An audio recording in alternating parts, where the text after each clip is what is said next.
देखकर किस प्रकार से पता लगाया जा सकता है कि उस व्यक्ति के शरीर में कोई प्रेत बाधा है या फिर कोई दिव्य शक्ति है। दिव्य शक्तियाँ या प्रेत बाधाएं जब शरीर में वास करती हैं, शरीर में प्रवेश करती हैं, तो उनका जो व्यवहार है वो बहुत ही अलग हो जाता है और इन शक्तियों का जो रहन सहन है, खान पान है, वो भी बिल्कुल अलग होता है, जिसके कारण इनको आसानी से पहचाना जा सकता है। कई लोग भगत, कई साधक और कई तांत्रिक आपके हाथ को देखकर ये बता देते हैं कि आपके ऊपर कोई प्रेत है या फिर कोई दिव्य शक्ति है। आपने कई ऐसे भक्तों को देखा होगा जो हाथ की नाड़ी को पकड़ के और फिर हाथ की नाड़ी को देखते हैं और बताते हैं कि आपको प्रेत है या नहीं है। तो हाथ की नाड़ी को पकड़ के कैसे वो बता देते हैं कि वो प्रेत है या नहीं है उसके शरीर में, या कोई नेगेटिव ऊर्जा है, नकारात्मक शक्ति है। होता क्या है कि जब कोई शक्ति, कोई नकारात्मक ऊर्जा आपके शरीर में वास करती है तो आपकी जो नाड़ी है वो बहुत तेज़ी से धड़कती है, उसमें बहुत तेज़ी से कंपन होता है। जैसे दिल धड़कता है उसी तरीके से आपकी जो नाड़ी है ना, उसमें भी धक-धक होती है।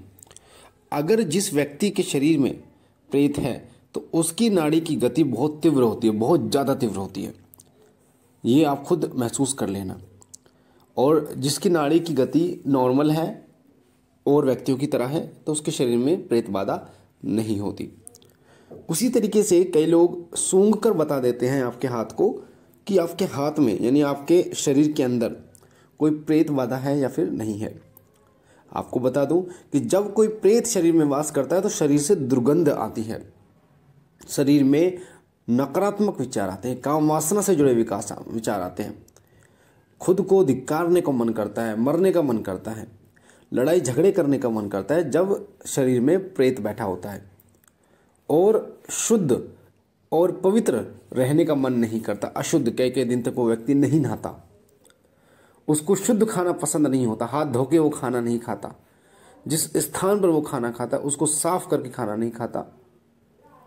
और जिस व्यक्ति के शरीर में दिव्य शक्तियाँ होती हैं उस व्यक्ति को पवित्र रहना पसंद होता है, क्योंकि जैसा उस शक्ति का व्यवहार होता है वैसे ही वो व्यक्ति भी व्यवहार करना शुरू कर देता है। अगर कोई नकारात्मक शक्ति है, प्रेत है, तो ये लोग नकारात्मक शक्ति के हिसाब से व्यवहार करना शुरू कर देता है वो व्यक्ति। अगर देवीय शक्ति है, क्योंकि देवीय जो शक्तियाँ होती हैं वो पवित्र शक्तियाँ होती हैं, पवित्र शक्तियाँ पवित्र घर में वास करती हैं, पवित्र स्थान में वास करती हैं, पवित्र शरीर में वास करती हैं।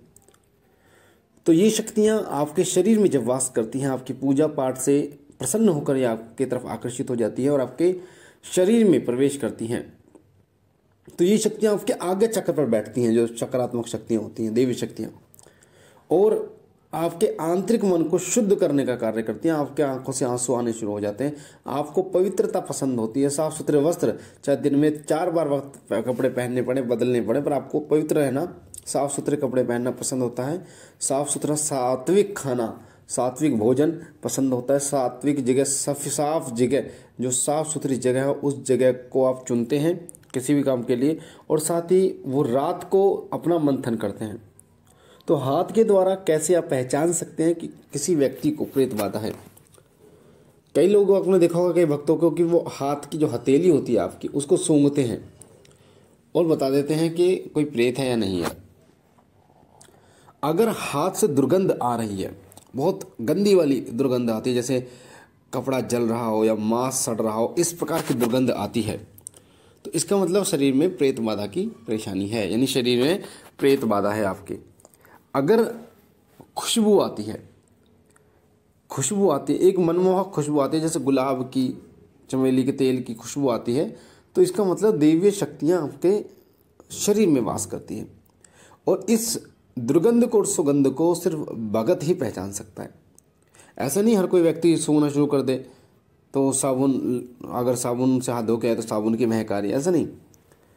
वो जो स्मेल होती है वो एक अलग ही होती है और वो आध्यात्मिक स्मेल होती है, और आध्यात्मिक लोग ही उसे पहचान सकते हैं। तो अगर उसके हाथ से, उस व्यक्ति के हाथ से स्मेल आ रही है और बहुत ही बड़ी दुर्गंध आ रही है तो कोई प्रेत बाधा है, और अगर महक आ रही है, सुगंध आ रही है बहुत ही मनमोहक, तो वो दिव्य शक्ति उसके पास है। भगत जो माता काली के, माता मदानंद के, गुरु गोरखनाथ जी या ग्रामीण देवता या 10 महाविद्याओं के जो भक्त होते हैं, उन भक्तों के अंदर ये काबिलियत होती है, ये विद्या होती है कि वो सूंघ कर बता देते हैं कि प्रेत है या नहीं है। तो ये उनकी एक विद्या है। पर एक बात और मैं आपको बता दूं कि जो देवता होते हैं, ग्रामीण देवता, इनकी दिव्य दृष्टि नहीं खुली होती, इनकी दिव्य दृष्टि नहीं खुली होती। ये ग्रामीण देवता जो होते हैं, ग्रामीण देवताओं में उन देवताओं की बात कर रहा हूँ जो इस संसार में आए थे। जैसे संसार में आए थे ज्योतिराम जी कहते हैं, बावरियों की कह देते हैं, या फिर अन्य देवताओं की भागवत सिद्ध जी की कह देते हैं। और भी देवता होते हैं जो इस संसार में थे, जैसे झारवीर गोगा जी हैं।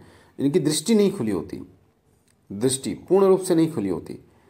और जब दृष्टि खुल जाती है इनकी, तो ये और तीव्र गति से कार्य करते हैं। ये अपने सेवक को, भगत को अगर बताते हैं कि वहाँ पर क्या चल रहा है, तो ये उनके गण जो हैं वो वहाँ पर पहुँचकर वहाँ की पूरी डिटेल देते हैं। जैसे अगर आप ये बोलो कि दिल्ली में क्या चल रहा है, तो ये दिल्ली जाएंगे पहले, क्योंकि शक्तियाँ सक्षम होती हैं, इनके अंदर धरती तत्व नहीं होता, जिसके कारण ये ही कभी भी कितने समय में, यानी सेकंडों में किसी एक स्थान से दूसरे स्थान पर आ जा सकते हैं।